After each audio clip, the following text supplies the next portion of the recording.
किस्से कुछ कहानियां। अतुल विश्नोई की जुबानी, कुछ किस्से कुछ कहानी।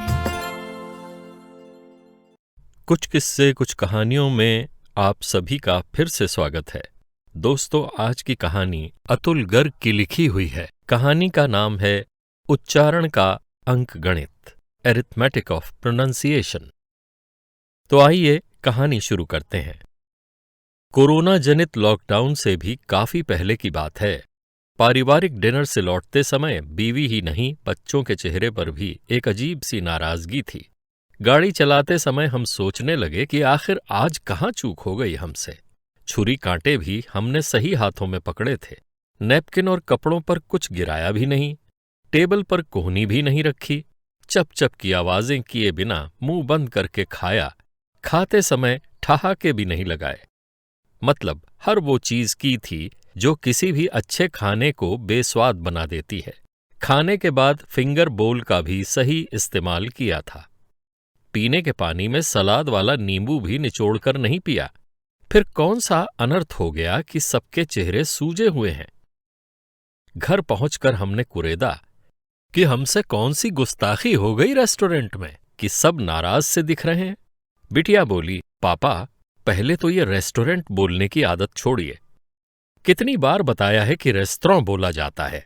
हमने अपनी गलती तुरंत स्वीकार कर ली कि मामला रफा दफा हो और सबका मूड ठीक हो जाए। कोई और दिन होता तो हम ये कुतर्क जरूर करते कि क्या रेस्टोरेंट और रेस्तरां या वो जो भी कुछ कहा जाता हो का खाना रेस्टोरेंट से ज्यादा स्वादिष्ट होता है, या फिर रेस्तरां बोलने पर कम बिल देना पड़ता है। क्योंकि बात अभी खत्म नहीं हुई थी, असली बात अभी बाकी थी। इसलिए हम मौनी बाबा बन के शून्य में ताकने लगे। इसके बाद बेटे ने कमान संभाली। इन्हीं सब से तो बेइज्जती करा देते हैं पापा, सबके सामने। सब लोग हमें ही घूर रहे थे कि कहाँ के गंवार हैं। सारा घटनाक्रम हमारी आंखों के आगे घूम गया। दरअसल हमें सिरके वाली प्याज बहुत पसंद है, तो हमने पास जाते हुए वेटर से जरा जोर से कह दिया कि थोड़ी विनेगर वाली ओनियन लाना। हमारे बच्चों सहित कई अन्य लोगों ने हमें घूर कर देखा। हम समझे थे शायद हमारी आवाज कुछ तेज थी, जिससे सब हमें घूर रहे हैं। लेकिन अब हमें समझ आया कि हमने अनियन को ओनियन कहने की महाधृष्टता कर दी थी, जो संभ्रांत लोगों के लिए पाप और गहन अपराध की श्रेणी में आता है। असली गलती हमने टमाटर की सॉस मांगकर कर दी थी, जिसे पढ़ा लिखा वर्ग आजकल टमाटो केचप के नाम से पुकारता है। इन दो बड़ी गलतियों के कारण हमने तुरंत सबसे बिना शर्त माफी मांगी और आगे से कभी ऐसी गलती न करने का वादा किया। हमने मन में संकल्प लिया कि आज से ही अनियन और टमाटो केचप खाना बंद। पता नहीं कब, क्यों और कहां फिर से उच्चारण का गणित गलत हो जाए और परिजनों के कोप का भाजन बनना पड़े। जिंदगी इन चीजों के खाए बिना भी गुलजार रह सकती है। बहुत साल पहले की बात है। हमारे जीवन की पहली विदेश यात्रा थी। जिगरी दोस्तों की फरमाइश थी कि लौटते समय ड्यूटी फ्री से एक बोतल शैंपेन अवश्य लाई जाए।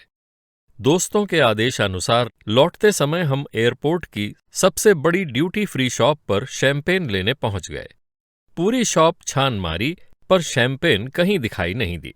हमने डरते डरते काउंटर पर पूछा कि शैंपेन कहाँ रखी है। उसने इशारा करके बता दिया। वहां हम पहले ही 2 चक्कर लगा चुके थे।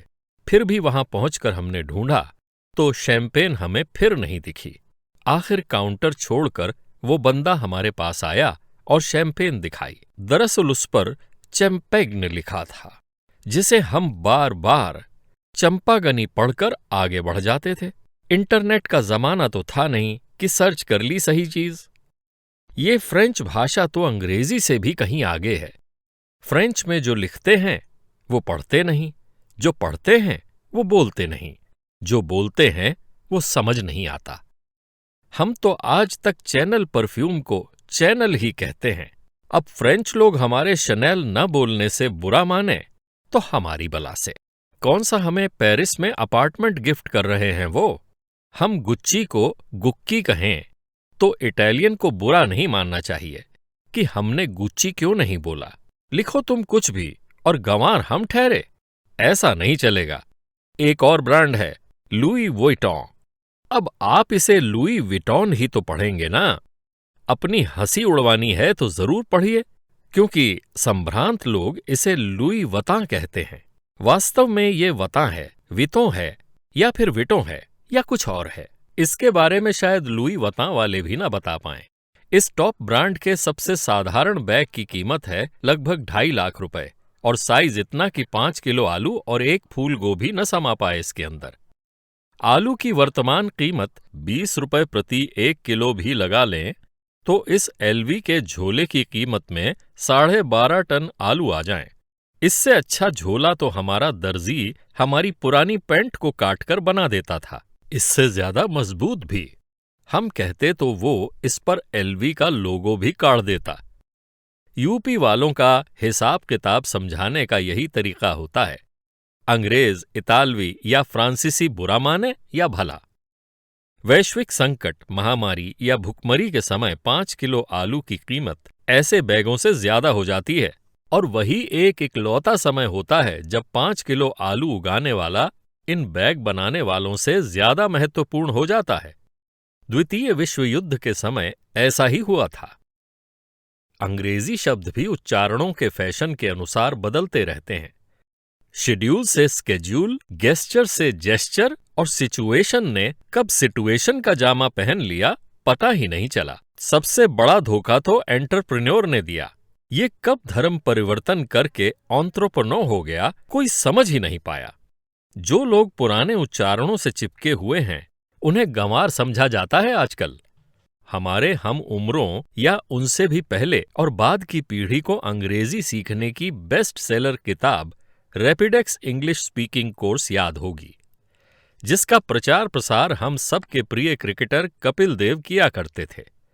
कहते हैं कि भारतीय टीम का कप्तान बनने के बाद, मैच जीतने के बाद अंग्रेजी में कप्तानी इंटरव्यू देने में इस किताब ने काफी सहयोग दिया था।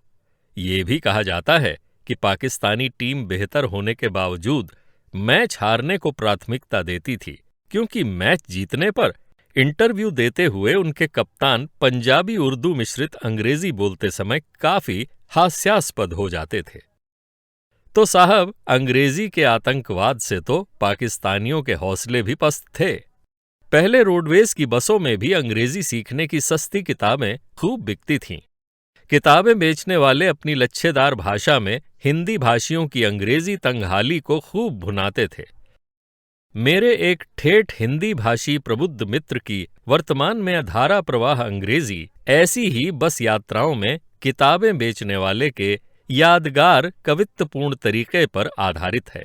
बानगी देखिए, पिजन कबूतर, उड़ना फ्लाई, लुक देखो आसमान स्काई। सारी बस की सवारियों को अंग्रेजी के उच्चारण से लेकर शब्दार्थ तक सब समझ में आ जाते थे, और उसकी सारी किताबें हाथों हाथ बिक जाती थीं। वर्तमान में हम और हमारी अगली पीढ़ी हिंदी या अपनी मातृभाषा के शब्दों को गलत उच्चारित करने में शर्म नहीं बल्कि गर्व महसूस करते हैं। बस अंग्रेजी का प्रोनाउंसिएशन गलत नहीं होना चाहिए। मातृभाषा के अलावा किसी अन्य भाषा को जानना बहुत ही अच्छा है, लेकिन मातृभाषा की उपेक्षा वास्तव में शर्म की बात है। हमारी राष्ट्रभाषा हिंदी और अन्य क्षेत्रीय भाषाएं बहुत समृद्ध हैं, क्योंकि ज्यादातर का संबंध देवभाषा संस्कृति से है। हमारी भाषाओं की विशेषता ये है कि जो लिखा जाता है वही पढ़ा जाता है, वही उच्चारित होता है और वही समझा जाता है। विश्व की कम भाषाएं ही इतनी समृद्धशाली हैं। हमें गर्व है अपनी भारतीय भाषाओं पर और उनके समृद्धशाली शब्दकोशों पर। आप किसी भी भाषा का अच्छा साहित्य पढ़कर और भी समृद्ध हों, इसी कामना व शुभकामनाओं सहित अतुल गर्ग। दोस्तों, अभी आप सुन रहे थे अतुल गर्ग की लिखी हुई कहानी उच्चारण का अंक गणित। आशा है आपको ये रचना पसंद आई होगी। दोस्तों, यदि आपने अभी तक हमारे YouTube चैनल को सब्सक्राइब नहीं किया है तो हमारी गुजारिश है कि आप इसे कृपया तुरंत सब्सक्राइब कर लें, और हाँ, बेल आइकन दबाना ना भूलें, ताकि आपको आने वाली सभी दिलचस्प कहानियों की पूर्व सूचना समय से मिलती रहे। धन्यवाद। कुछ किस्से, कुछ कहानियां। अतुल विश्नोई की जुबानी। कुछ किस्से कुछ कहानी।